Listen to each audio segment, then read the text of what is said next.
ऐकतोय मी. आणि काय बोलून गेला हा? खोटं आहे सगळं. माझा माझ्या सारंग सरांवर पूर्ण विश्वास आहे. ते असं नाही करू शकत. ऐका ना, मला आता यांना भेटायला जावं लागेल. चला आम्ही येतो तुमच्या बरोबर. नाही, मी एकटी जाईन. पण त्याआधी मला तुमच्याकडून एक वचन हवंय. हो, सांगा ना. मी इथे आले होते आणि मी आई होणार आहे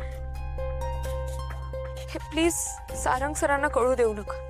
पण तुमच्या जीवनातली खूप आनंदाची बातमी होती हो. माहितीये, पण माझ्याकडे आता पर्यायच उरला नाहीये. हे सगळं जर खोटं असेल ना, तर आम्ही दोघं आमच्या बाळाला घेऊन येऊ विठुरायाच्या दर्शनाला. पण तोपर्यंत प्लीज कोणाला काहीच सांगू नका. हे बघा, जोपर्यंत तुम्ही सांगणार नाही तोपर्यंत या गावातला एकही माणूस कोणाला काही सांगणार नाही. देव तुमचं रक्षण करू. रामकृष्ण हरी. रामकृष्ण हरी. मी खरं सांगू, एवढा त्रास करून नको घेऊस. नाही, मला कळतंय ही तुझी बायको आहे, तुझं जीवापाड प्रेम आहे तिच्यावर, पण तिचं नाहीये ना. तिला तुझ्या प्रेमाची किंमत अजिबात नाहीये. तू बघितलंस ना, तशी फडाफडा बोलत होती. तुला सुद्धा, मला सुद्धा, आपल्या घरच्यांना. कुणाचीच किंमत नाहीये तिला अजिबात. मी चांगला विश्वास ठेवला रे तिच्यावर. तिच्या चांगुलपणाला मी भुलले, हे माझं चुकलं.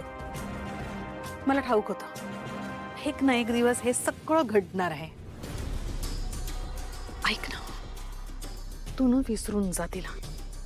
आणि जेवढ्या लवकर विसरशील तुझ्यासाठी तेवढंच चांगलं आहे सारंग. खरंच सावली असं नाही वागू शकत आई. मी ओळखतो तिला.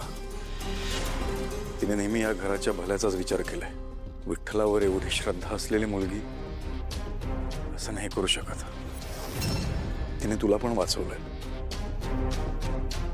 आणि जेवढं मी तिला ओळखतो ते नकळतपणे नेहमी तुझी साथ दिली आहे. मी नाही कुठे म्हणते, आणि त्या सगळ्या गोष्टींची मला जाणीव आहे. पण त्या बदल्यात आपण तिला किती छान आयुष्य दिलं. हे एवढं मोठं घर, वैभव तिने कधीतरी बघितलं होतं का?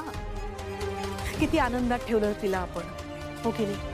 पण याची तिला जाणीव नाही. तिला आणखीन हाव सुटली होती असं मला वाटतंय. आणि काय झालं होतं एवढं, मला सांग ना, एवढं काय झालं होतं? एक साधी माफी मागितली असती तर सगळं सुरळीत झालं असतं ना. घटस्फोट, डिवोर्स पेपर्स पाठवले तुला, तुला न सांगता निघून गेली गावाला. एवढं काही घडलं होतं का? खरंच मला सांग, खरंच सांग. मी सांगते तिचं प्लॅनिंग होतं हे सगळं. तिला हे सगळं आधीपासूनच करायचं होतं. तिला एक काहीतरी निमित्त मिळालं, बाकी काय नाही. प्लीज सारंग, ऐक माझं, प्लीज. सारंग, आई म्हणते ते अगदी बरोबर आहे. अगदीच काही चुकीचं नाही. मला कळते तुझं प्रेम होतं तिच्यावर आहे, पण तिचं तुझ्यावर एवढंच प्रेम होतं का जेवढं तू करतोस तिच्यावर प्रेम. आणि मला नेहमी वाटतं की खरं प्रेम असेल ना तर ते आपल्याकडे परत येतं. तसंच ते परत येईल. पण आत्ता या क्षणाला मला असं वाटतं तिने घेतलेल्या निर्णयाचा तू आदर केला पाहिजेस. तिला वेगळं व्हायचंय ना, तिला डिवोर्स पाहिजे तर देऊन टाक. कारण तिला या नात्यामध्ये राहायचंच नाहीये तर काय करणार तू तरी. हेच मला तिच्या तोंडून ऐकायचंय बस.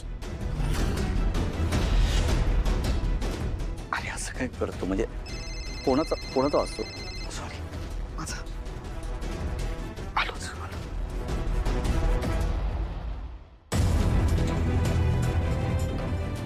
सारंग, मला का आणलंय तुम्ही इथे? कोणी पाठवलंय तुम्हाला? मला काही झालं ना तर सारंग सर तुम्हाला जिवंत नाही सोडणार. तू काहीच करू शकत नाही. अरे तुला आता आम्ही सोडत नसते. खूप दिवस झाले तुझ्यावर पाळ ठेवून होतो, पण तू नेहमी हातातून निसटायचीस. पण आता तू स्वतःहून आमच्या जाळ्यात सापडली आहेस. आणि आम्हाला माहिती आहे की तुझ्या पोटात बाळ आहे. काय? तुम्हाला कसं माहित? आम्हाला सगळं माहिती असतं. तुझ्या सारंगवर सुद्धा आमची नजर आहे. आणि तुझ्या घरातल्या मोठ्या व्यक्तीचा आमच्या डोक्यावर हात आहे. काय खोटं बोलताय तुम्ही? खोटं बोलतोय? हा, हे बघ, हे बाग तिलोत्तमा मॅडम, हा सगळा त्यांचा डाव आहे. त्या माझ्या आणि माझ्या बाळाच्या जीवावर उठल्यात. तुझा काळ आता जवळ आलाय. त्याच व्यक्तीचा आदेश आहे की तुला आणि तुझ्या बाळाला कायमचं संपवायचं.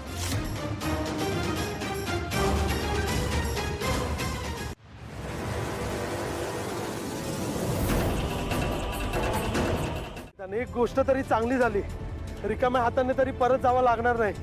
थांब, मी साहेबांना फोन करतो. हॅलो साहेब.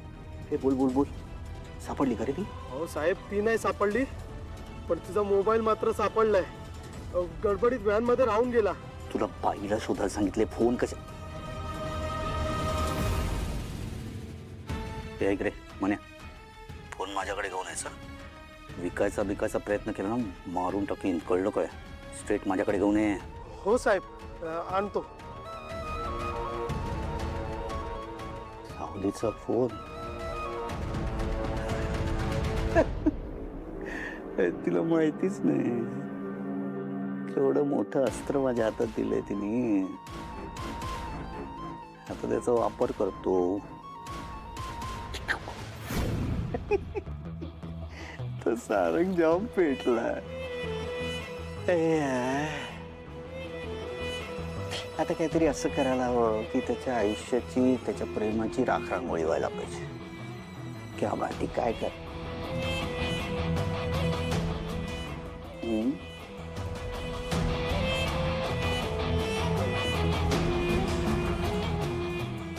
डिअर सारंग. नाही नाही नाही, मराठी मराठी बाबा, मराठी.